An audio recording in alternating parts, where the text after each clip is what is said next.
avec une deadline. Bonjour à tous, je m'appelle Grace et tu es sur le top, le podcast de tes objectifs personnels. Chaque semaine, seul ou avec mes invités, reçois des témoignages, des outils, la motivation nécessaire pour réussir tes objectifs, pour réaliser tes rêves. Tu veux changer ta vie? Tu es au bon endroit. À tout de suite dans le prochain. Hello, je m'appelle Grace. J'ai le bonheur d'être l'hôte de ce podcast, le top des objectifs personnels.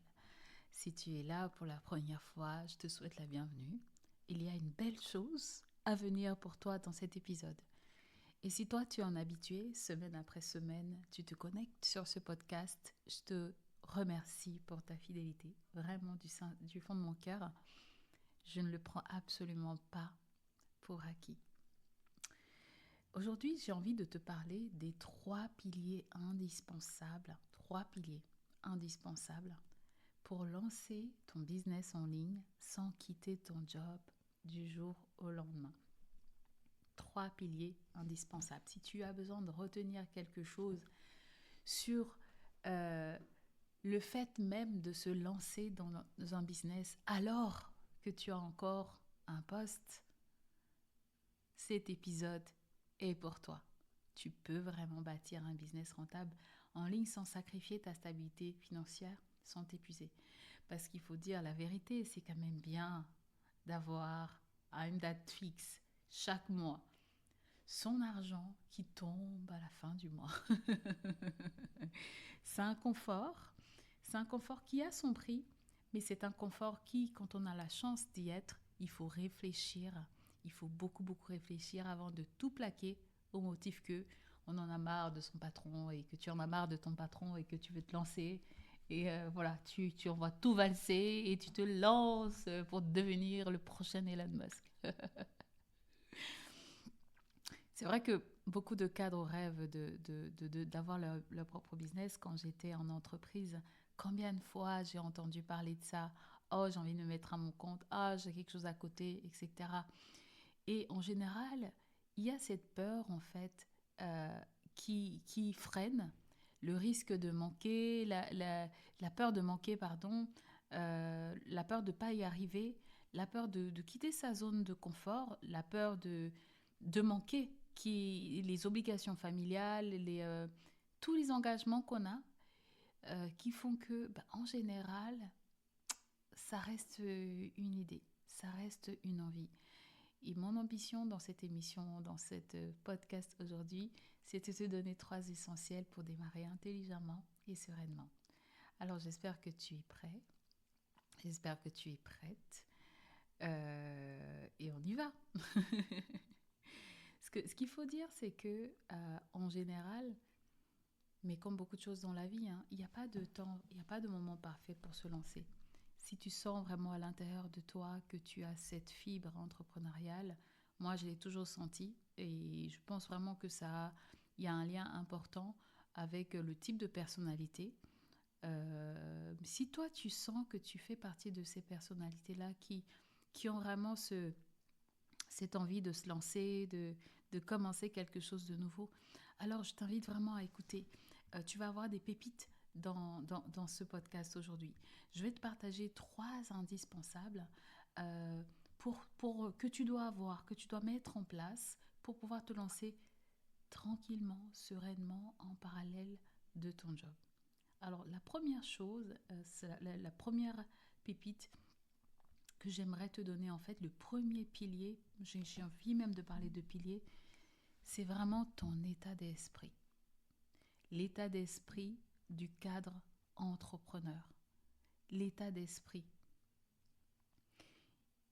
Quand tu te lances, quand tu décides que tu vas te lancer dans le business et que tu as un job à côté, tu dois avoir la conviction que tu vas réussir.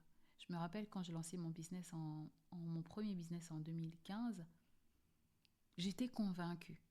Je savais que j'allais réussir et que j'allais réussir.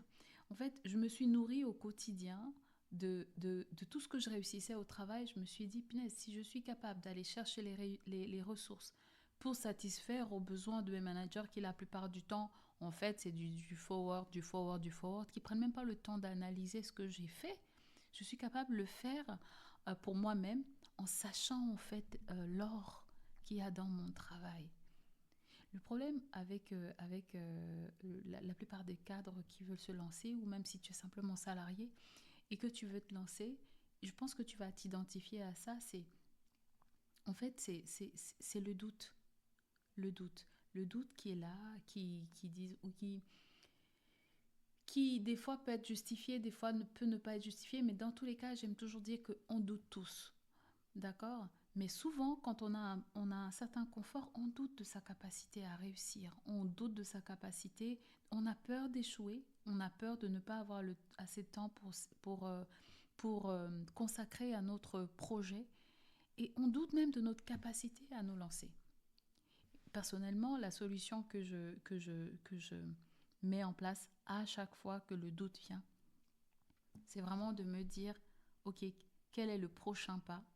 Quelle est la prochaine action, le prochain pas que je peux faire tout de suite pour me rapprocher de l'objectif que je cherche? Quel est le prochain pas? Si tu as vraiment dans ton cœur, si tu sais que tu veux te lancer, tu veux entreprendre, commence par découper en fait euh, tes actions en petites tâches que tu peux faire au quotidien. Déjà, ça va avoir le mérite d'être moins impressionnant et au moins de te donner la sensation que tu avances petit à petit. Le seul remède qui existe à la peur d'échouer, à la peur qui vient du fait qu'on n'aura peut-être pas le temps, c'est l'action en fait. Donc, le premier point, c'est de te dire ta perception de l'entrepreneuriat, elle doit être juste. Elle doit être juste. Dis-toi bien que entreprendre, ça ne veut pas dire que du jour au lendemain, tu dois tout plaquer. Parce que la raison pour laquelle les gens ne se lancent pas, c'est de se dire, OK, si je me retrouve du jour au lendemain sans mes 5 000 euros, comment je fais pour payer mon prêt immobilier? Ben, devenir entrepreneur, ça ne veut pas dire que tu dois tout plaquer du jour au lendemain. Et aujourd'hui, merci le Covid, les activités en ligne, le business en ligne peut t'aider vraiment à construire un filet de sécurité. Un vrai filet de sécurité avant de te lancer à 100%. Tu peux vraiment tester tellement de choses. On est d'accord qu'on travaille tous, en tout cas quand on est cadre d'entreprise, quand on n'est pas sur le terrain, on travaille tous avec un ordinateur. Donc c'est possible, en mettant en place un certain nombre de choses, en mettant en place une certaine discipline, de t'astreindre de mettre 1 heure par jour où tu peux travailler sur ton projet et tout en gardant ton emploi. D'accord?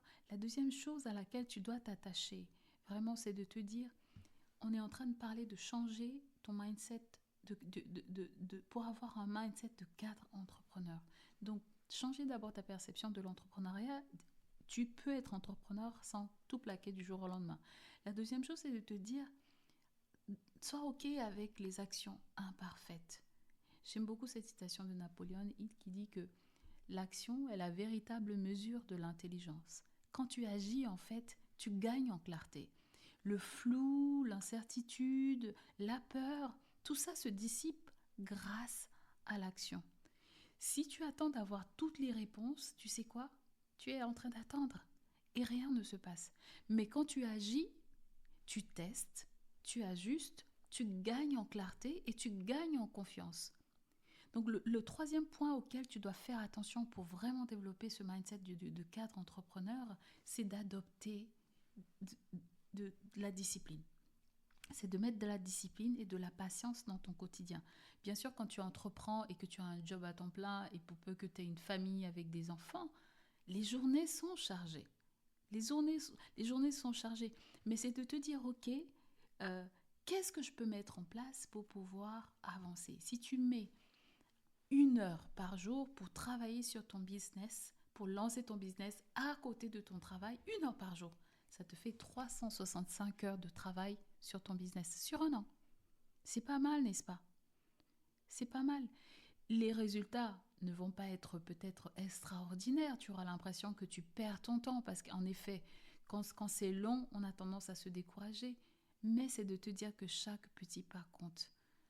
Chaque petit pas compte. Chaque petit pas compte.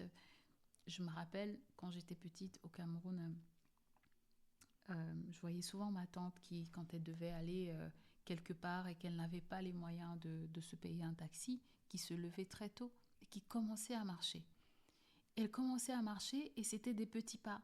Mais des petits pas qui étaient constants, au final, l'emmenaient à la destination travail où elle devait aller et rentrer avec sa paix de la journée. Donc aujourd'hui, tout de suite, sur cette première partie, ce premier pilier, ce que j'aimerais que tu fasses tout de suite, c'est d'identifier les trois pensées limitantes que tu as sur l'entrepreneuriat. Les trois pensées. Est-ce que c'est genre je dois tout plaquer? Est-ce que c'est genre je dois être un as de l'informatique? Est-ce que c'est genre je dois trouver l'idée révolutionnaire? Identifie les trois pensées limitantes que tu as aujourd'hui sur l'entrepreneuriat et dis-toi, ok, quelle est la variante croyance positive de ces pensées limitantes? D'accord? Et commence à faire tomber les barrières. Le deuxième pilier que j'aimerais te proposer dans cet épisode, c'est vraiment de te lancer sur un produit, de proposer, d'avoir une offre qui est basée sur tes compétences. En fait, de te dire, de te détacher de waouh, je dois trouver l'idée à laquelle personne n'a pensé. Que penses-tu de ceci? En tout cas, moi, voici ce que je te propose. Que penses-tu d'exploiter ce que tu as déjà? Les choses simples sont hyper difficiles pour la plupart des gens parce que les gens ne les valorisent pas. Mais au contraire, quand c'est simple, c'est peut-être la direction que tu dois prendre parce que tu sais quoi, ça va te demander moins de temps. Ça va te demander moins d'énergie et c'est là que tu veux aller. D'accord? Donc tout détacher de oula, je dois trouver une idée révolutionnaire, l'idée à laquelle personne n'a pensé pour réussir, et de te dire aujourd'hui, quelle est l'expertise que j'ai, que j'exploite au quotidien, qui est existante, ça peut être une passion, un loisir. Qu'est-ce que j'ai aujourd'hui que je peux exploiter? Et est-ce que ce trésor, cette expertise que j'ai, peut répondre à un besoin précis? D'accord? Donc, ce que tu dois garder à l'esprit pour construire ton offre, en fait, basée sur tes compétences, c'est vraiment d'abord d'identifier ton expertise, ton super pouvoir. Et pose-toi la question, quelle est la compétence qui me distingue? Quelle est la compétence qui me distingue et qui pourrait résoudre un problème spécifique? Et il y a tellement d'outils gratuits pour aller trouver ces zones de force. Il y a tellement, tu as juste à aller sur Internet et à taper en fait des outils pour analyser tes expériences professionnelles ou pour t'aider à trouver tes talents naturels ou fais-le. Moi, pendant longtemps, j'ai fait tous ces tests de personnalité-là, mais c'était parce que je voulais être embauchée. Tu en as déjà fait, tu dois en avoir dans ton PC, tu dois en avoir quelque part. Va les chercher et analyse-les, lis-les avec le regard de OK, qu'est-ce que je peux extraire de là pour en faire un business? D'accord? Donc dis-toi, pour ton offre, pour avoir une offre, pour avoir une idée, tu pars de ton super pouvoir, de ce que tu as déjà. Ensuite, la deuxième étape va constituer à aller valider ton idée par une audience. Tu as un groupe d'amis, tu as au moins 10 personnes qui gravitent autour de toi tous les jours. Demande-leur. Est-ce qu'elles achèteraient une offre comme ça? Tu n'as même pas besoin de la rendre personnelle. Ça peut être tellement... Qu'est-ce que tu penserais de ta ta ta ta ta? Est-ce que ça t'aiderait de ta ta ta ta ta ta ta? Et teste au moins 10 personnes, teste et prends l'habitude en fait d'en parler, que ce soit en RH pour un programme d'accompagnement, j'en sais rien moi, pour les transitions de carrière, les reconversions, quelle que soit l'idée que tu as, ne la méprise pas. D'accord? Et troisièmement, vraiment pour créer une offre qui va être irrésistible, qui va répondre à un besoin, c'est de te dire, ok, comment est-ce que je me positionne? Pour avoir un positionnement clair et attractif. Vraiment, la simplicité, c'est de dire, ok, j'aide mon client idéal à résultat sans un problème majeur. D'accord? Personnellement, si tu vas sur ma bio sur Instagram, tu vas voir que j'écris j'aide les cadres, les femmes cadres d'entreprise à lancer leur business de formation en ligne sans avoir à quitter leur poste. Simple, efficace. Toute personne qui lit ces citations-là sait au moins à quoi je m'en tiens. Libre à elle de venir vers moi pour qu'on avance ensemble ou non. Mais donc, toi, ce que je te demande, ce que je te propose de faire aujourd'hui, tout de suite, pendant que tu m'écoutes, c'est de prendre tes notes et d'écrire tout de suite quelle est la phrase qui définirait une offre que toi, tu voudrais faire. Qui est-ce que tu aides? À faire quoi? Sans quel problème? D'accord? Et partage-la à 2 ou 3 personnes de confiance qui pourraient te faire un retour là-dessus. Ok? Et le troisième pilier, dernier pilier que j'aimerais te partager ici, c'est le fait de lancer et de commencer à monétiser sans quitter ton job. D'accord? N'attends pas d'avoir un site parfait, n'attends pas d'avoir une stratégie béton, n'attends pas de faire 10 000 essais, n'attends pas d'essayer, que ce soit parfait. Non. Privilégie l'action. Je me rappelle la première fois, toute première formation que j'ai lancée, j'étais en vacances aux Pays-Bas. Je me suis enfermée une journée entière. J'ai dit à mon mari, prends le petit, emmène-le dans ta famille. Je me suis enfermée une journée entière et j'ai créé ma formation de A à Z et j'ai commencé à la vendre. Aujourd'hui, quand je la regarde, je me dis, punaise, Grâce, t'as quand même vendu ça. Mais ça m'a donné, j'ai eu le mérite de me mettre en action avec ça. À agir, à me dire, ok, à avoir de la matière pour travailler. D'accord? Donc, ce que tu dois retenir, c'est vraiment de te dire, va sur ce qui est simple pour toi, pour te lancer. Qu'est-ce qui est simple pour toi? Est-ce que c'est un coaching 1 pour 1, one to one, parce que maintenant, la plupart des gens viennent vers toi pour te demander de l'aide? Alors, commence avec ça avant d'aller peut-être sur une formation. Est-ce que tu peux créer un e-book? À une certaine période, les e-books, c'était vraiment le truc phare. Tout le monde proposait des e-books. Pourquoi? Parce que c'est une première façon de tester, en fait, ton programme, ton projet. D'accord? Avant d'aller lancer une formation en ligne complète. Ça peut être des masterclass. Les masterclass, c'est vraiment quelque chose qui te permet d'avoir la connexion avec une audience, d'avoir des retours, avant de te dire, ok, très bien, ça marche et tout, je vais aller sur un produit digital plus fort. Donc vraiment, la première étape, c'est de te dire, quel est le format le plus rapide et le plus rentable par lequel je peux commencer. D'accord? La deuxième, pour lancer et monétiser rapidement sans quitter ton job, c'est vraiment de te dire, à qui est-ce que je peux parler tout de suite? On a tous des contacts sur LinkedIn, on a tous des collègues qu'on rencontre tous les jours. Commence à les impliquer. C'est gratuit, c'est de la bonne matière, mais commence à les impliquer. Commence à les impliquer, tu fais une petite réunion avant d'entrer dans les sujets techniques ou les sujets de réunion. Tu prends 5 à 10 minutes pour parler de ton projet, pour leur dire, écoutez, j'aimerais avoir un retour. Et tu parles de ton expertise, ça te donne ça a l'avantage que tu t'entraînes, tu recueilles du feedback et tu commences à avancer. D'accord? Et la troisième étape, c'est de vraiment de lancer, de commencer, d'aller sur une offre bêta, même si tu dis, ok, ça coûte que 47 euros. Je pense que moi, j'avais commencé, ça coûtait combien mon programme quand je l'ai lancé? Je ne me souviens plus le premier programme, mais de commencer avec quelque chose de symbolique. C'est ce qu'on appelle un bêta, une offre bêta. Commencer avec quelque chose de symbolique pour tester ton idée et gagner en confiance. Souvent, ta famille va acheter en premier et c'est ok. Parce que tu sais quoi? C'est pas toutes les familles qui achètent.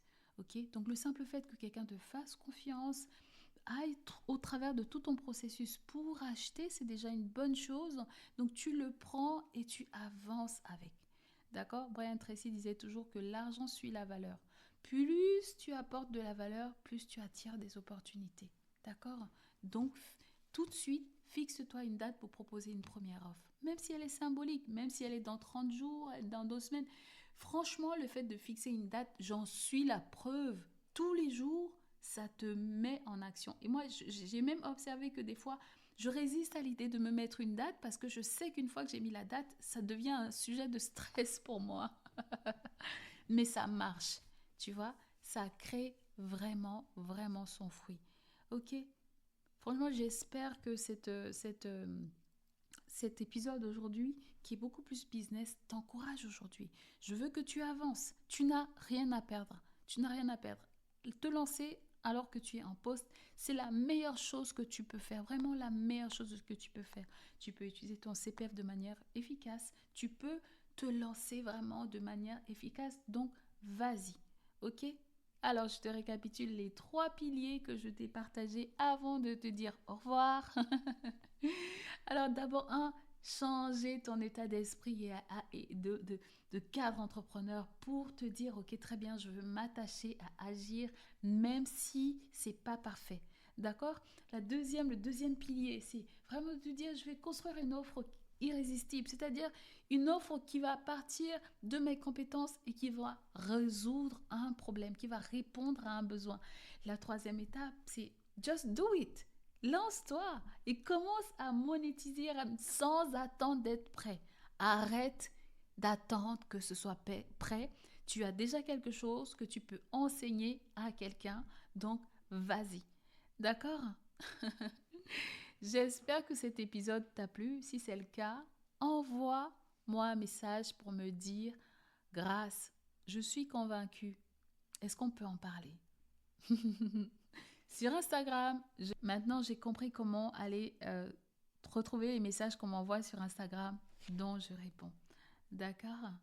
Et donc n'hésite pas à me contacter pour me dire ouais, Grâce, je veux avancer cette année, je veux que ce soit vraiment une année qui fait la différence, on y va.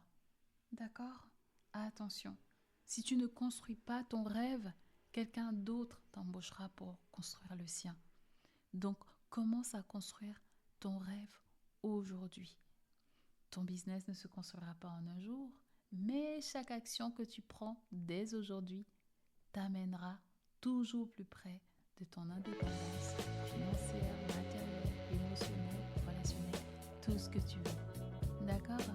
Il ne me reste plus qu'à te dire au plaisir de te retrouver dans le prochain épisode. Au revoir.